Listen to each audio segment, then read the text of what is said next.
سیدنا و مولانا محمد وعلی آل سیدنا و نبینا و مولانا محمد وبارک وسلم۔ یا رب صلی وسلم دائما ابدا علی حبیبک خیر الخلق کلہم، هو الحبیب الذی ترجى شفاعته لكل حول من الاحوال مقتحم۔ یا رب بالمصطفیٰ بلغ مقاصدنا واغفر لنا ما مضى یا واسع الکرم، فإن من جودک الدنیا وضرتها ومن علومک علم اللوح والقلم۔ یا رب صلی وسلم دائما ابدا علی حبیبک خیر الخلق کلہم۔ ناظرین کرام، السلام علیکم ورحمۃ اللہ وبرکاتہ۔ فاران کی چوٹیوں سے جب اسلام کا نور طلوع ہوا تو عرب کے اس معاشرے میں ان لوگوں کو اپنی زبان دانی پر بہت ناز تھا،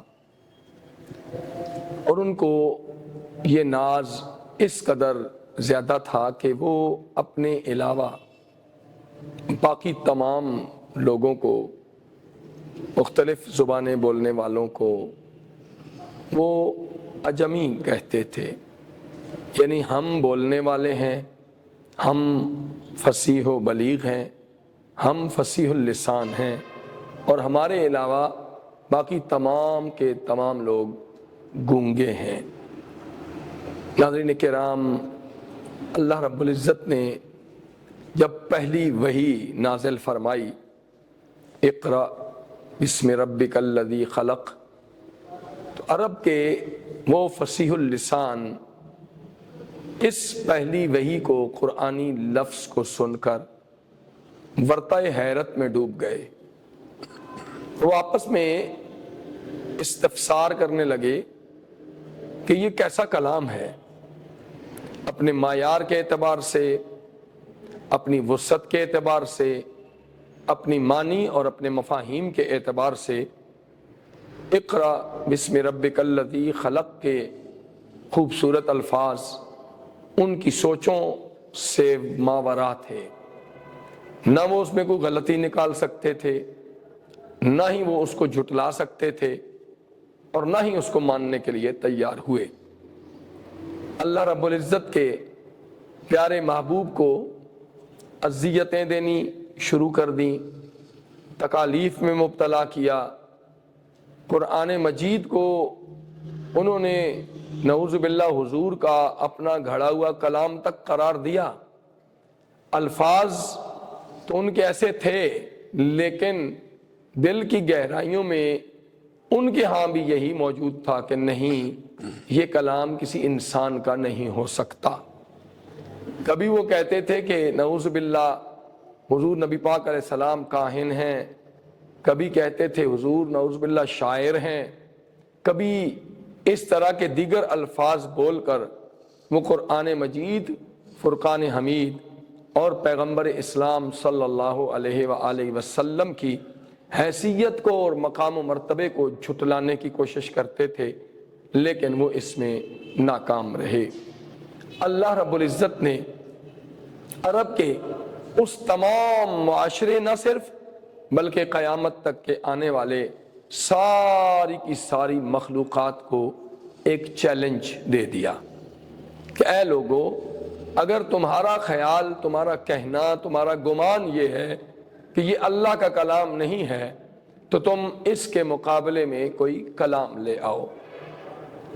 اگر تم یہ سمجھتے ہو کہ تم ایک پوری کتاب اس کے مقابلے میں نہیں لا سکتے، تو تم اس کے مقابلے میں 10 سورتیں لے آؤ۔ اگر نہیں تو پھر تم اس کے مقابلے میں ایک سورت لے آؤ۔ اللہ رب العزت کی طرف سے یہ چیلنج صرف اس دور کے فصحاء کے لیے نہیں، بلکہ قیامت تک کے لوگوں کے لیے ہے، اور کوئی بھی ایسا نہیں کر سکتا۔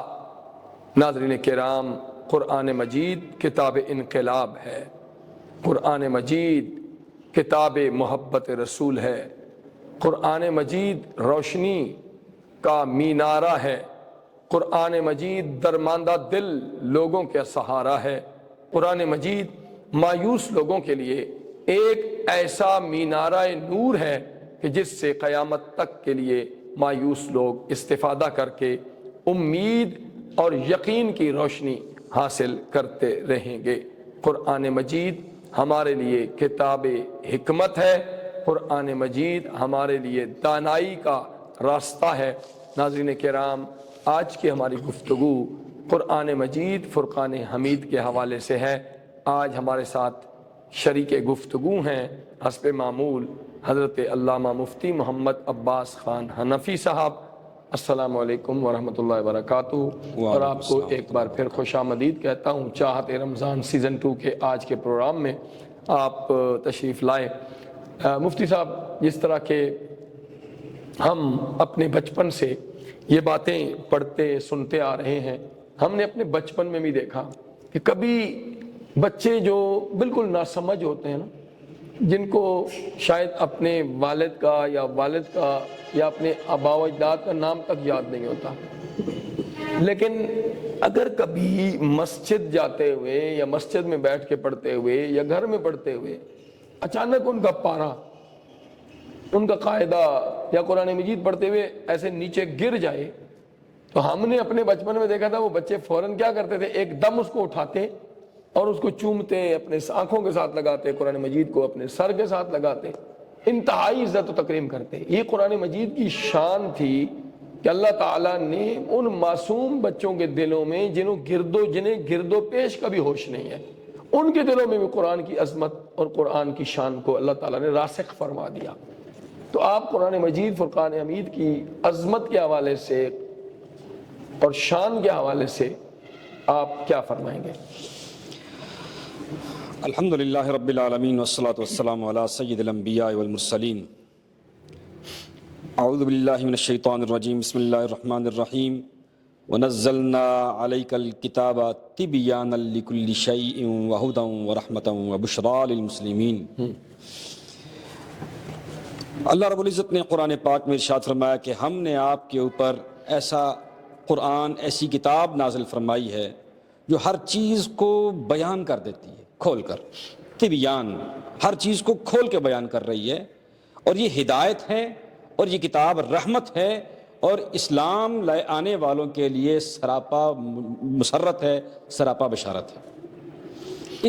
اس آیہ کریمہ میں قرآن پاک کی عظمت شان ظاہر اس طرح ہوتی ہے کہ قرآن کی عظمت شان کو بیان کرنے والا خود رب ذوالجلال، سبحان اللہ۔ اس سے بڑھ کر اللہ رب العزت نے صرف ایک لمحے میں ایک انداز میں قرآن کا تعارف نہیں فرمایا، بلکہ قرآن کا تعارف فرماتے ہوئے فرمایا کہ سب سے پہلے کہ یہ تبیان ہے، آپ اس کی طرف رجوع کرو گے، آپ کی روحانی کیفیت، آپ کے ظاہری معاملات، آپ کی فطری اور آپ کے فلسفیانہ کیفیات، جن کی بھی سیرابی کے لیے آپ اس کی طرف رجوع کرو گے، تبیانا لکل شیء، یہ ہر چیز کو کھول کے بیان کر دے، سبحان اللہ۔ وہدا، اور صرف یہ نہیں کہ بیان کیا اور ہاتھ پکڑا اور رستہ چھوڑ دیا اور ہاتھ پکڑ کے اس کو رستے میں لا کے چھوڑ دیا، نہیں، بلکہ یہ قرآن ایسا ہے، ہدایت کی دو قسمیں ہوتی ہیں، اراۃ الطریق اور ایصال الی المطلوب، یعنی رستہ دکھانا کسی کو، اور دوسرا ہے اس کو ہاتھ سے پکڑ کر منزل مقصود تک پہنچانا۔ میں وہدا، یہ قرآن صرف رستہ دکھاتا نہیں ہے بلکہ ہدایت دے کر منزل مقصود تک بھی پہنچائے گا، بشرا، اور یہ رحمت بھی ہے اور بشرا یعنی کہ بشارت بھی ہے اسلام والوں کے لیے۔ آپ نے جو بات کی خوبصورت بات تھی کہ ہمارے ہاں اب بھی ہے اور اس سے پہلے ایک دستور تھا، عجم میں بالخصوص اس کا دستور ہے، ہم لوگ ان آداب کی طرف زیادہ توجہ دیتے ہیں، ٹھیک ہے، یہ ان آداب کی طرف توجہ دینا ہمارا اخلاقی اور روحانی فریضہ ہے کہ قرآن پاک کی طرف ہم پشت نہیں کرتے، قرآن پاک کو ہم چومتے ہیں، ہم احترام سے اس کی طرف رخ کرتے ہیں، اس طرح کے معاملات اچھی چیز ہے، لیکن قرآن اصل میں جس مقصد کے لیے آیا تھا، وہ قرآن جس مقصد کے لیے آیا تھا وہ کیا تھا؟ ہدایت کو حاصل کرنا۔ قرآن جس مقصد کے لیے آیا تھا وہ یہ تھا کہ پوری کائنات میں اللہ کے حکم کو نافذ کرنا، اور وہ جس طرح علامہ اقبال کا شعر بھی ہے کہ وہ معزز تھے زمانے میں مسلمان ہو کر، ہم خوار ہوئے تارے کے قرآن ہو کر۔ ترک قرآن کا یہ مطلب نہیں ہے کہ ہم نے قرآن کو گھر میں رکھنا چھوڑ دیا ہے، ترک قرآن کا یہ مطلب بھی نہیں ہے کہ ہم نے قرآن کی عربی پڑھنا چھوڑ دی ہے، ترک قرآن کا یہ مطلب بھی نہیں ہے کہ ہم قرآن کا ادب اور احترام کرنا چھوڑ گئے.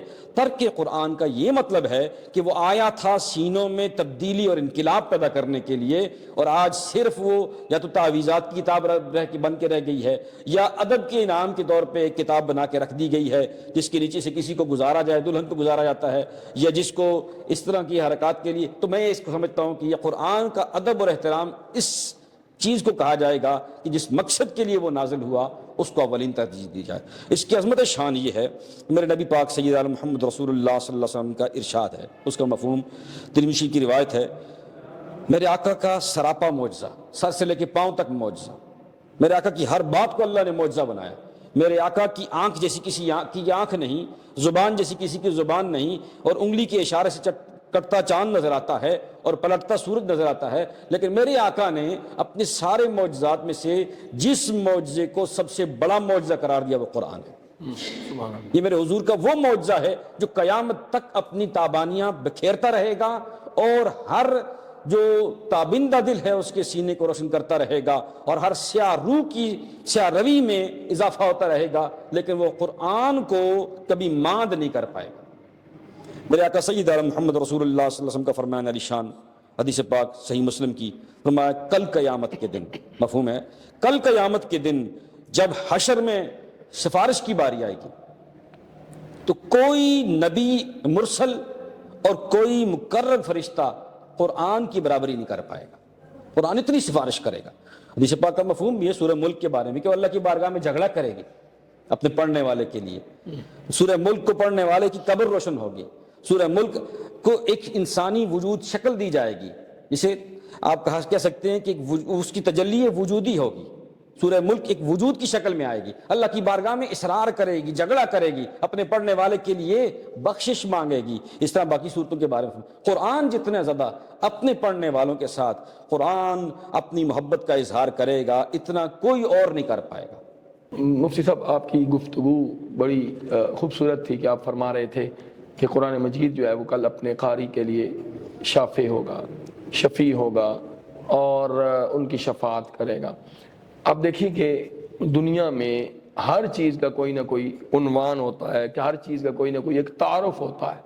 قرآن مجید ایک ایسی کتاب ہے، قرآنی اگر ہم کتب کو اٹھا کے دیکھیں آج وہ اصلی شکل میں موجود نہیں ہے، اور ان کی تحریف شدہ مطلب ان کے حصے ہمیں ضرور ملتے ہیں، لیکن ان پہ اعتبار تو ہے ہی نہیں، کیونکہ انہوں نے ان چیزوں کو تحریف کر دی ہے. اس میں قرآن مجید ایسی کتاب ہے جس کا اللہ رب العزت نے اپنی کتاب بھی قرار دیا، اللہ کا کلام بھی ہے، اور اللہ تعالیٰ نے اس کو اپنی حفاظت، اس کی حفاظت اپنے ذمے لے لی.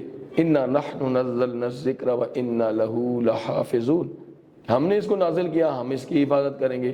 تو اس طرف آنے سے پہلے آپ یہ فرمائیے کہ قرآن مجید کا تعارف اور عنوان کیا ہے، کیونکہ مختلف عنوانات کے تحت قرآن مجید میں ہر چیز جمع ہے. تو آپ اپنے الفاظ میں مختصراً یہ فرما دیجیے. قرآن پاک کا تعارف اگر ہم قرآن سے ہی پوچھ لیں تو سب سے خوبصورت تعارف قرآن خود ہی کراتا ہے اپنا.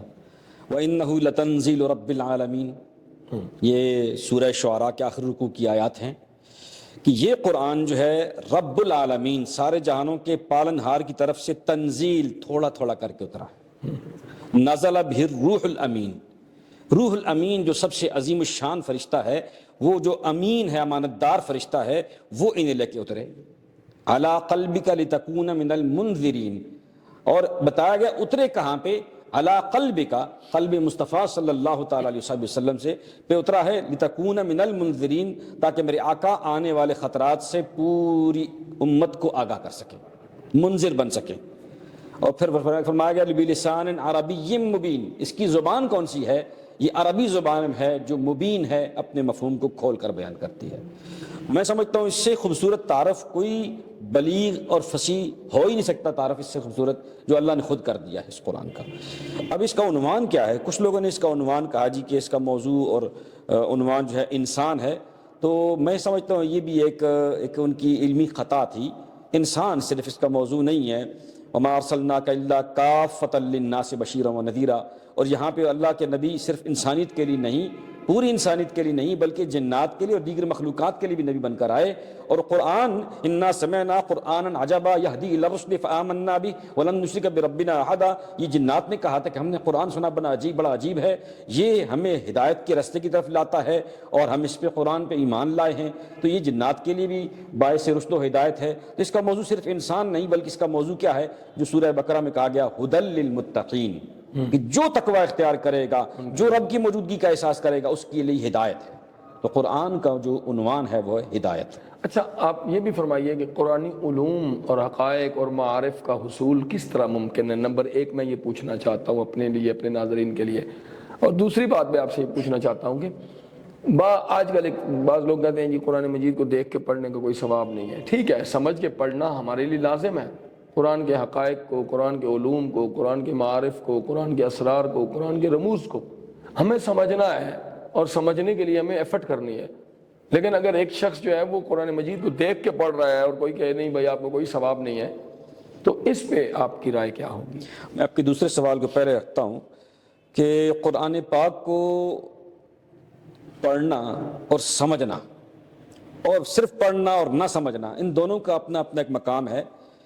قرآن پاک کو سمجھ کر پڑھنا، اس کی شان یہ ہے کہ میرے آقا سید عالم محمد رسول اللہ صلی اللہ علیہ وسلم کا فرمان ہے، اس کا مفہوم ہے مسلم شریف کے اندر کہ تمہارے لیے فجر کے بعد 2 آیات کو سمجھنا، پڑھنا، 2 آیات کو پڑھنا اور سمجھنا، یہ 2 سرخ اونٹنیوں کے حصول سے زیادہ افضل ہے، زیادہ اعلیٰ.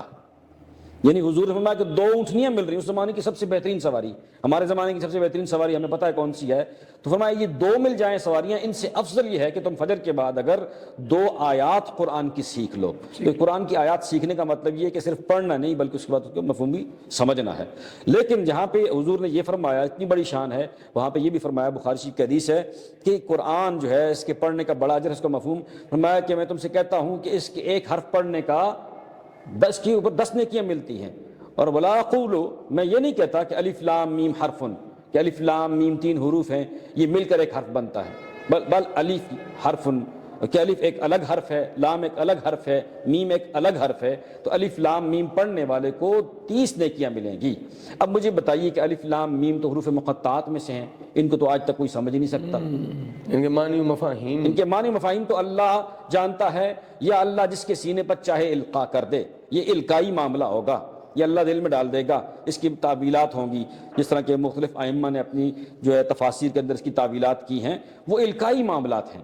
اللہ فرماتا ہے اللہ ہی جانتا ہے، اللہ کا نبی جانتا ہے. اب الف لام میم کا معنی تو کسی کو نہیں آتا، تو پھر بھی ثواب مل رہا ہے. اور حضور کی حدیث کے واضح الفاظ میں عبارت النص ہے. بہت خوبصورت بات. اس لیے یہ کہنا کہ ثواب نہیں ہوگا، یہ قرآن سے لوگوں کو دور کرنے کا ایک طریقہ کار تو ہوگا، لیکن یہ قرآن، جو آدمی قرآن کو پڑھتا رہے گا قرآن اسے فیض پہنچاتا رہے گا. مجھے یہاں پہ ایک بڑی خوبصورت بات یاد آتی ہے. حضرت امام احمد بن حنبل رات کو سوئے تو آپ کو خواب میں ایک رویت الہی کا فیض ملا. تو خواب میں آپ نے پوچھا یا اللہ تیرے قرب کا سب سے آسان ذریعہ کون سا ہے؟ یہ بڑی اہم بات بتا رہا ہوں میں آپ کو. تیرے قرب کا سب سے آسان ذریعہ، ہم تو سمجھتے ہیں جہاد ہوگا، ہم تو سمجھتے ہیں صدقات ہوں گے، ہم تو سمجھتے ہیں نمازیں ہوں گی، ہم تو سمجھتے ہیں روزے ہوں گے. تیرے قرب کا سب سے آسان ذریعہ کون سا ہے؟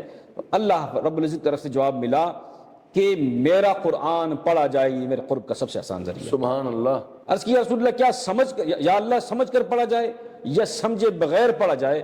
فرمایا سمجھ کر پڑھ یا بغیر سمجھ کے پڑھ تجھے قرب میرا ضرور ہے. یعنی میرا کلام سمجھ کے پڑھ تجھے قرب عطا ہو جائے گا، بغیر سمجھ کے بھی پڑھ تو قرب ملے گا. یہ کلام کبھی بھی کسی کو مایوس نہیں رہنے دے گا. یہ کلام خالی جھولی بھر کے بھیجتا ہے. یہ کلام اللہ کا کلام ہے، اللہ کو اس قرآن سے محبت ہے، اللہ کے نبی کا سب سے عظیم معجزہ ہے. اس لیے اس قرآن کو سمجھ کے پڑھا جائے تو بہت زیادہ ثواب ہے، بہت زیادہ فائدہ ہے اور اصل مقصد ہے. لیکن اگر کوئی سمجھ کے نہیں پڑھ سکا تو محروم وہ بھی نہیں رہے گا. اب دوسرا، اس قرآن کے حقوق، علوم اور حقائق تک پہنچنے کا سب سے بڑا ذریعہ یہ ہے اس قرآن سے منسلک رہا جائے، اس قرآن کو ادب سے پڑھا جائے. بے ادب اور جسے کہتے ہیں کہ بے رغبتی کے ساتھ قرآن سینے کی طرف نہیں آتا. حدیث پاک کا مفہوم ہے یہ قرآن بڑا غیرت مند ہے.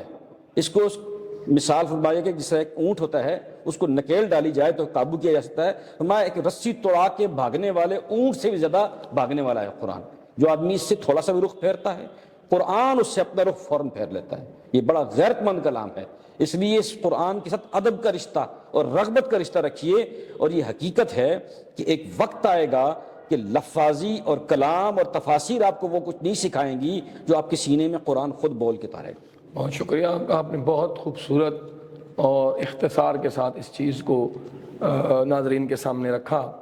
آج کل ہم دیکھتے ہیں کہ بعض دفعہ ماں باپ اپنے بچوں کو مدارس بھیجتے ہیں قرآن مجید کی تعلیم حاصل کرنے کے لیے، اور ایک طبقہ ایسا بھی ہے کہ جو قرآن مجید پڑھنے والوں، علوم دین حاصل کرنے والوں کی بے قدری کرتا ہے، ان کے بارے میں اچھی رائے نہیں رکھتا، قدردانی کی نظر سے، نگاہ سے ان کو نہیں دیکھتا.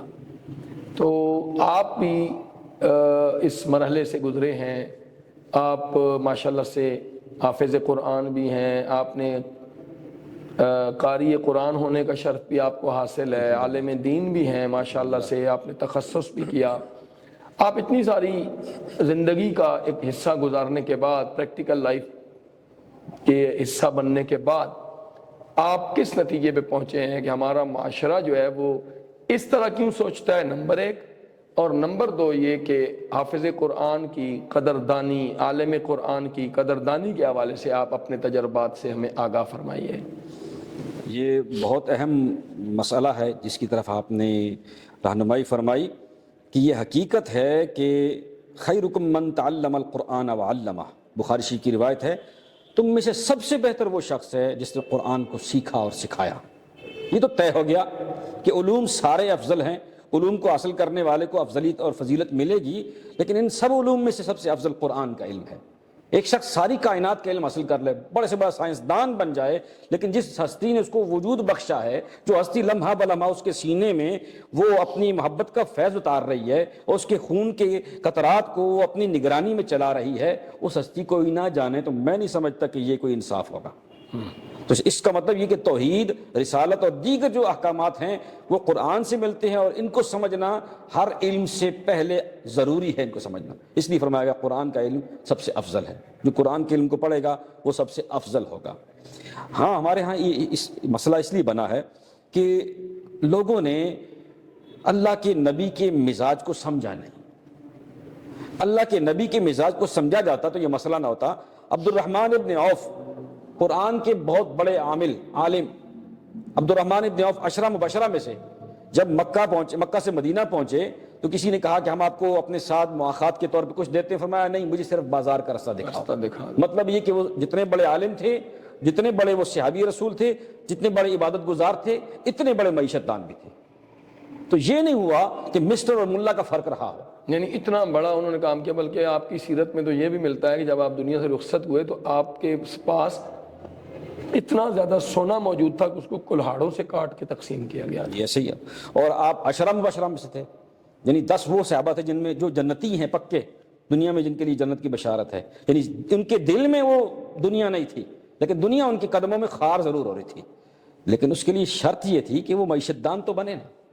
تو یہ تھا کہ ہمارے جو دینی علوم حاصل کرنے والے لوگ ہیں، میں ان سے یہ گزارش کروں گا کہ صاحب اللہ کے نبی کا مزاج یہی ہے کہ وہ حضور نے جہاں تصوف اور حقیقت کے علوم کی طرف رہنمائی فرمائی، وہاں حضور نے پہلے شام کی طرف جا کے تجارت بھی فرمائی. تو یہ تجارت، بزنس جو ہے، اسے سیکھنا تو ہم لوگوں نے مطلب یہ کہ لوگوں کے ذہنوں میں یہ ہے کہ بندہ اگر مولوی بن جائے گا، بندہ اگر حافظ بن جائے گا، قاری بن جائے گا، تو اس کی معیشت تباہ ہو جائے گی. اس لیے آپ یہ تجویز کر رہے ہیں کہ علماء کرام کو، حفاظ کو، قراء کو، دینی علوم کی طرف راغب ہونے والے لوگوں کو ساتھ ساتھ اپنی معیشت پر بھی توجہ دینی چاہیے، کاروبار کی طرف بھی آنا چاہیے، اپنے سلسلہ روزگار کے لیے بھی انہیں. میں آپ کی بات سے بات چلا رہا ہوں کہ جب سے دینی احکامات کو حاصل کرنے والے لوگوں نے دین کو ہی اپنا ذریعہ معاش بنایا، تب سے رسوائی مقدر ہوئی ہے. آپ نے بہت چبھتی ہوئی بات بڑے آسان اور بڑے مناسب الفاظ میں کہہ دی کہ یہ ہمارا ذریعہ نہیں ہے. میں آپ کو بتاتا ہوں کہ حضرت زکریا ملتانی رحم اللہ، آپ کے ادارے سے جتنے فاضلین ہوا کرتے تھے، وہ جتنے اچھے فاضل اور عالم ہوتے، جتنے بڑے صوفی ہوتے، اتنے بڑے تاجر ہوتے. اچھا، اس میں ایک اور چیز بھی ہے. آپ دیکھیں پرانی پوری تاریخ اٹھا کے دیکھ لیں نا، پرانی ساری تاریخ میں اکثر لوگ جو ہے وہ حکیم ہوتے تھے، حکما ہوتے تھے، حکماء ہوتے تھے، وہ عالم دین بھی ہوتے تھے، صوفی باصفا بھی ہوتے تھے، تہجد گزار بھی ہوتے تھے، رات کو اللہ کی بارگاہ میں قیام کرنے والے بھی ہوتے تھے، اور اتنے ہی اپنے زمانے کے حاذق حکیم ہوتے تھے، حاذق حکیم ہوتے تھے، یعنی کہ وہ ڈاکٹرز ہوتے تھے، سرجن ہوتے تھے وہ لوگ، اس وہ علماء ہوتے تھے۔ علماء تو میں وہی کہہ رہا تھا کہ جن لوگوں نے جب سے دین کو اس ذریعہ معاش بنایا گیا تب سے رسوائی مقدر ہوئی ہے، تو ان لوگوں کو آگے بڑھنا ہوگا۔ لیکن میں نے ایک بات ضرور دیکھی ہے، جس شخص نے دین کو حاصل کیا اللہ اسے رسوا نہیں ہونے دے گا۔ اللہ اکبر۔ الحمدللہ رب العالمین، میں نے سارا وقت جو ہے دین کی طرف اللہ تعالیٰ نے مجھ سے لگوایا، میں کہوں گا میری تو کوئی اوقات نہیں تھی، سب وقت لگا۔ پھر اس کے بعد LLB اینڈ لا کے لیے میں گیا، پھر میں نے MA اردو کیا، MA عربی، MA اسلامیات، تو اس طرح ایجوکیشن، تو یہ سب کرتا رہا، لیکن اللہ نے کبھی رسوائی کا شکار نہیں ہونے دیا، کیونکہ ایک نظریہ تو شروع سے سیکھ لیا تھا کہ دین کو ذریعہ معاش نہیں بنانا ہے، تو اللہ نے واقعتاً غیب سے مدد فرمائی اور عزت عطا اب آتے ہیں اپنے دوسرے سوال کی طرف کہ حافظ قرآن جو ہوگا، ابھی چونکہ رمضان المبارک چل رہا ہے، ہم دیکھتے ہیں جگہ جگہ نماز تراویح میں چھوٹی چھوٹی عمر کے بچے، 8ویں 9ویں کے بچے، مطلب 13 سال 14 سال کے، اس سے کم بچے بھی، تو تراویح میں نماز تراویح میں قرآن مجید سنا رہے ہیں اور لوگ بڑے ذوق شوق سے سن رہے ہیں۔ تو حافظ قرآن جو ہمارے سننے والے ناظرین ہیں ان کے لیے بھی یہ فرما دیجیے تاکہ ان کے اندر بھی ایک رغبت پیدا ہو کہ وہ بھی اپنے بچوں کو اس طرف لائیں۔ حافظ قرآن کی فضیلت کے حوالے سے کچھ فرما دیجیے۔ حافظ قرآن کے حوالے سے جو قرآن پڑھتا ہے اور ذوق و شوق سے پڑھتا ہے، اس کے لیے اتنا ہی کہنا چاہوں گا کہ اللہ کے نبی سید عالم محمد رسول اللہ صلی اللہ علیہ وسلم کے فرمان کا مفہوم ہے کہ کل قیامت کے دن وہ شخص کرام بررہ، جو فرشتے ہیں سفرہ فرشتے، ان کے ساتھ ہوگا۔ اور اللہ کے حبیب نے فرمایا کہ جو کوئی دعا مانگتا ہے خشوع و خضوع سے، گریہ و زاری سے اللہ کی بارگاہ میں گڑ گڑا کے یا اللہ مجھے یہ عطا کر، اللہ جتنا اس گڑ گڑا کر مانگنے والے کو عطا کرتا ہے، اتنا وہ شخص جو قرآن پڑھتا رہا اور قرآن میں مستغرق رہا اور اسے دعا کا موقع نہیں ملا، تو مانگنے والے کو اللہ نے جتنا عطا فرمایا، حدیث پاک ہے صحیح بخاری کی، اللہ اس قرآن پڑھنے والے کو بغیر مانگے عطا فرمائے، سبحان اللہ، اس سے بڑھ کے عطا فرمائے گا۔ یہ قرآن کی یہ برکت، قرآن کی برکت ہے، اسے مانگنے کی ضرورت نہیں پڑے گی، دینے والا خود اسے ڈھونڈ کے عطا فرمائے گا کہ یہ اس کے لیے یہ خاص کرم، یہ اس کے لیے یہ خاص کرم، اس کے لیے یہ رحمت ہونی چاہیے، اس کے لیے یہ رحمت ہونی چاہیے۔ یعنی وہ خود اللہ اس کے لیے قرآن خالی سے فرماتا ہے۔ محبت کر، اپنے کلام قرآن سے محبت کرنے والوں سے اس قدر محبت اور پیار فرماتا ہے۔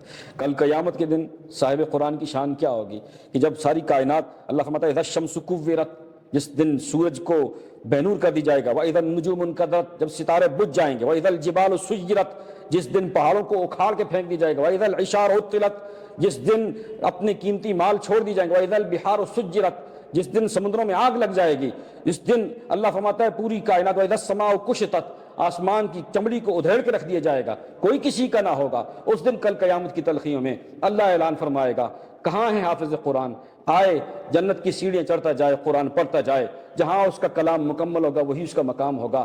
جس دن اس کے والدین کے سر پہ وہ تاج رکھے جائیں گے جس سے شرق و غرب جو ہے منور ہو جائیں گے، اور بڑی بڑی عزتوں والے لوگ ان پہ اس وقت رشک کریں گے، یہ کتنی شان والے لوگ ہیں۔ میرے حضور کا فرمان ہے حافظ قرآن کے والدین کی یہ شان ہوگی تو حافظ قرآن کا کیا عالم ہوگا۔ یہ ہے اتنی بڑی شان، حافظ قرآن کو کم تر نہ جانے، یہ وہ سینہ ہے جس کے ذریعے رب نے اپنا وعدہ پورا کیا ہے کہ اپنے قرآن کی حفاظت کی ذمہ داری اللہ نے اپنے ذمے لی ہے، اور اللہ نے قرآن کی حفاظت اپنے ذمے کس طرح لی ہے، اس نے چلتے پھرتے قرآن سینوں میں رکھ دیے۔ اور دنیا میں واحد کتاب ہے، آپ دیکھیں آپ کو دنیا میں کہیں بھی انجیل کا کوئی حافظ نہیں ملے گا، جی، توریت کا حافظ نہیں ملے گا، یعنی کوئی ایسا شخص جس کو توریت یاد ہو دنیا میں نہیں ہے۔ قرآن مجید وہ کتاب ہے جس کی حفاظت کا ذمہ اللہ نے لیا۔ اگر ہم اپنے گرد و پیش کا جائزہ لیں تو قرآن مجید کے الفاظ کے لیے، اس کی حفاظت کے لیے حفاظ کرام موجود ہیں۔ قرآن مجید کے مخارج کے لیے قراء کی شکل میں اللہ تعالیٰ نے پورے کا پورا ایک سسٹم یوں سمجھیے وضع فرما دیا۔ قرآن مجید کے علوم کے لیے علماء کی شکل میں ایک پورا طبقہ موجود ہے، اور قرآن مجید کے اسرار و رموز کے لیے صوفیاء کرام کی ایک بڑی جماعت جو ہے وہ موجود ہے۔ ناظرین کرام، قرآن مجید فرقان حمید وہ کتاب ہے جو ہم سب کے لیے رہنما کتاب ہے، ہمارے لیے ذریعہ نجات ہے، ہمارے لیے دستور زندگی ہے، اور ہمارے لیے اسلوب حیات ہے۔ انشاءاللہ ملتے ہیں اگلے پروگرام میں کسی نئے عنوان کے ساتھ، اس وقت تک کے لیے ہمیں اجازت دیجیے۔ السلام علیکم ورحمۃ اللہ وبرکاتہ۔